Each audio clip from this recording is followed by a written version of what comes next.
ముందుగా ఒక మంచి కార్యక్రమం తీసుకున్నారు. వాస్తవానికి ఈరోజు మీ పెళ్లి రోజు సందర్భంగా ఇది కూడా ప్రజలకు ఉపయోగపడాలి అని చెప్పి కేంద్ర ప్రభుత్వం ఏవైతే సంక్షేమ పథకాలు అమలు చేస్తూ ఉందో వాటిని ప్రజలకు వివరించే ప్రయత్నం ఒక గొప్ప కార్యక్రమాన్ని తీసుకున్నారు. ఎందుకు వచ్చింది ఆలోచన?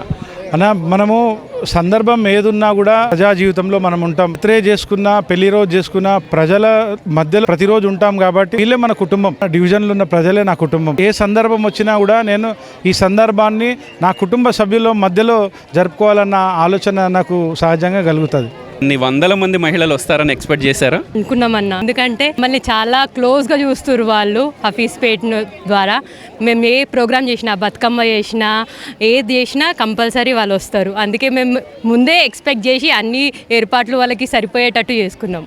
వాస్తవానికి మీరు తలుచుకుంటే కుటుంబంతో ఎక్కడికైనా వెళ్ళే అవకాశం ఉంది, లేకపోతే మీ ఇంట్లోనే మీ వివాహ వార్షికోత్సవ వేడుకలు జరుపుకోవడానికి అవకాశం ఉంది. కానీ ఇంతమంది మహిళల సమక్షంలో జరుపుకోవడం అనేది గొప్ప విషయం.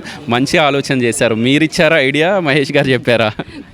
ఇద్దరి ఆలోచన అలాగే ఉండే. అందుకనే ఈ కుటుంబం అనుకున్నాం కాబట్టి వాళ్ళే అక్క చెల్లెళ్ళుగా మేము వాళ్ళతోనే సెలబ్రేట్ చేసుకోవాలని ఇద్దరం ఆలోచించుకొని ఇలా చేసుకున్నాం. ఇంకోటి మీరు చూసినారు, ఎవరన్నా చీరల ఇచ్చే కార్యక్రమము ఏ విధంగా ఉంటుంది.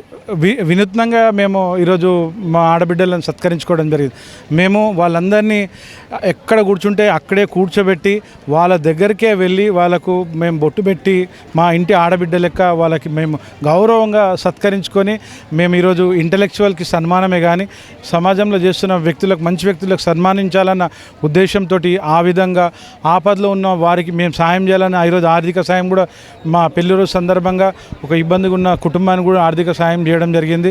అదేవిధంగా మా ఆడబిడ్డలందరినీ కూడా మీరు ఎవ్వరు కూడా నాకు ఒక్క చీర ఇయ్యలేరు అని చెప్పి అనుకోకుండా చూడండి, ఇక్కడ ఎవ్వరు కూడా ప్రతి ఒక్కరికి ఇచ్చినవారికి ఇంకో 2 కావాలని ఇచ్చి పంపించినాం. కానీ ఎవ్వరికి తక్కువ చేసింది లేదు, అందరికి ఇచ్చి పంపినాం.